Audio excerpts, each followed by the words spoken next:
ఎన్బీ news కి స్వాగతం. రాష్ట్ర ప్రభుత్వం ప్రతిష్టాత్మకంగా చేపట్టిన వన మహోత్సవంలో భాగంగా అటవీ శాఖ ఆధ్వర్యంలో 128 ఎకరాల్లో మొక్కలు నాటి వనాలు పెంచుతున్నామని ఎమ్మెల్యే డాక్టర్ మురళీ నాయక్, జిల్లా అడిషనల్ కలెక్టర్ లెనిన్ వత్సల్ టోపోలు అన్నారు.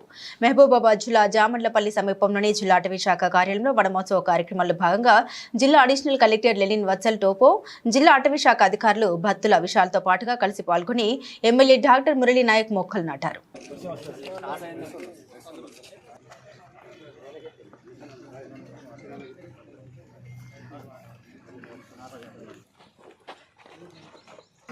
మళ్ళీ 5 సంవత్సరాలు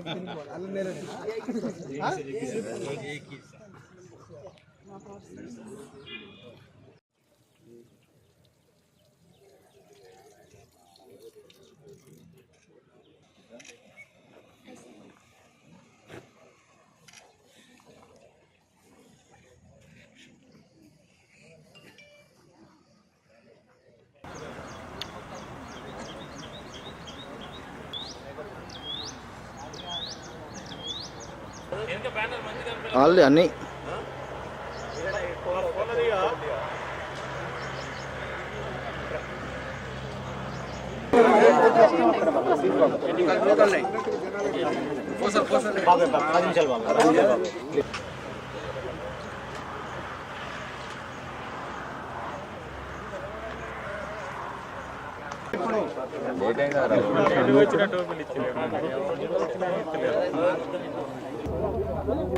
ఈరోజు కాంగ్రెస్ పార్టీ చాలా ప్రతిష్టాత్మకంగా తీసుకున్నటువంటి 75వ వనమహోత్సవ కార్యక్రమానికి ఈరోజు డిఎఫ్ఓ గారి ఆధ్వర్యంలో ఈరోజు ఇక్కడ చెట్ల నాటడం కార్యక్రమాన్ని మేము ఇక్కడ తీసుకోవడం జరిగింది.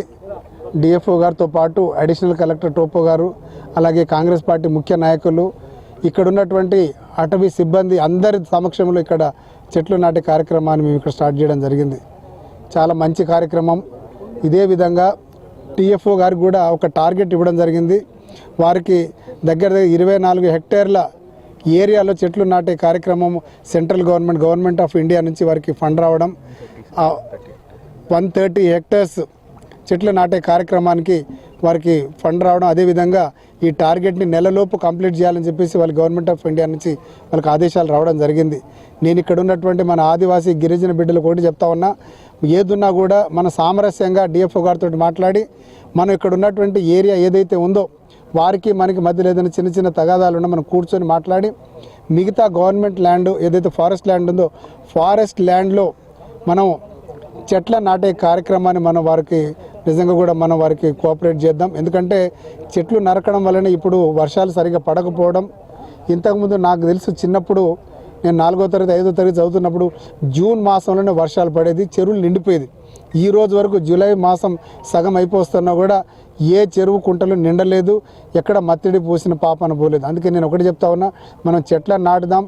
అలాగే ఇప్పుడున్నటువంటి వనజాతి ఏదంటే కోతులు ఏవైతే ఉన్నాయో అడవిని వదిలేసి మనం ఇంట్లలోకి దూరి ఇప్పుడు మనని నానా రకాల ఇబ్బందులు పెడతా ఉంది. కాబట్టి చెట్లను నాటి ముఖ్యంగా నేను డిఎఫ్ఓ గారికి వివరించింది ఏంటంటే పండ్ల చెట్లను కనుక మనం ఎక్కువగా నాటించగలిగితే మనకు ఇప్పుడున్నటువంటి కోతులు కానీ కేవలం అడవులకే పరిమితం అయిపోయింది, మనకు వచ్చి మన ఊర్లలో పడి మన పంటను ధ్వంసం చేయకుండా కాపాడుతాయని చెప్పి వారు చెప్పడం జరిగింది. అయితే వన మహోత్సవం ప్రోగ్రామ్కి అందరికీ చాలా గ్రీటింగ్స్ నా సైడ్ నుండి. మన మహబూబాబాద్ జిల్లాలో దాదాపు 45 లక్షలు ప్లాంటేషన్ టేకప్ చేశాము. దీనిలో 13 లక్షలు we have distributed to house holds at each GP levels. So నా సైడ్ నుండి ఒక రిక్వెస్ట్, మీరు అందరికీ ఈ 4 to 6 ప్లాంట్స్ ఇవ్వడం జరిగింది మీ హౌస్ హోల్డ్ లెవెల్లో. అది మీరు ప్లాంట్ చేయండి. డిఎఫ్ఓ గారు చెప్పారు ఈ క్లైమేట్ చేంజ్ టైంలో చాలా ముఖ్యమైన we come out and plant and save our planet and restore the climate that is suitable to all. Thank you. ఇక్కడ ప్లాంటేషన్ ప్రోగ్రామ్ జరిగింది యాజ్ అ పార్ట్ ఆఫ్ వన మహోత్సవం. వన మహోత్సవం అనేది మన ట్రెడిషన్లో ఉందండి. ఇది జనరలీ మాన్సూన్ సీజన్ అప్పుడు 75 ఏళ్ల క్రితం కేఎం మున్షి గారు దీనికి శ్రీకారం చుట్టారు. So it has been a part of our tradition to plant trees. ఈరోజు స్కూల్ చిల్డ్రన్ని కూడా దీనిలో ఇన్వాల్వ్ చేయడం అనేది జరిగింది. మనము ఏదైతే ఎక్స్ట్రీమ్ వెదర్ ఈవెంట్స్ ఏవైతే జరుగుతున్నాయో క్లైమేట్ చేంజ్ ఏదైతే జరుగుతుందో, గ్లోబల్ వార్మింగ్ ఏదైతే జరుగుతుందో వీటన్నిటిని మిటిగేట్ చేయడం కోసం మనం చూస్తున్నాము ఏవేవైతే జరుగుతున్నాయో, వర్షాలు సరిగ్గా టైంకి పడకుండా, లేకపోతే ఎండలు విపరీతంగా ఉండడం. సో ఈ పర్యావరణంలో ఏవైతే మార్పులు జరుగుతున్నాయో వీటన్నిటిని మిటిగేట్ చేయడం కోసం మనకి చెట్లు అనేవి చాలా ఇంపార్టెంట్. సో ఇది మన this is also a moment. మన సమాజం పట్ల ప్రతి ఒక్కరికి మన బాధ్యతని గుర్తు చేసే ఈవెంట్ కూడా ఇది వన మహోత్సవం. So let's all plant trees. మనం పర్యావరణాన్ని రక్షించుకుందాం, మనల్ని మనం కూడా రక్షించుకుందాం.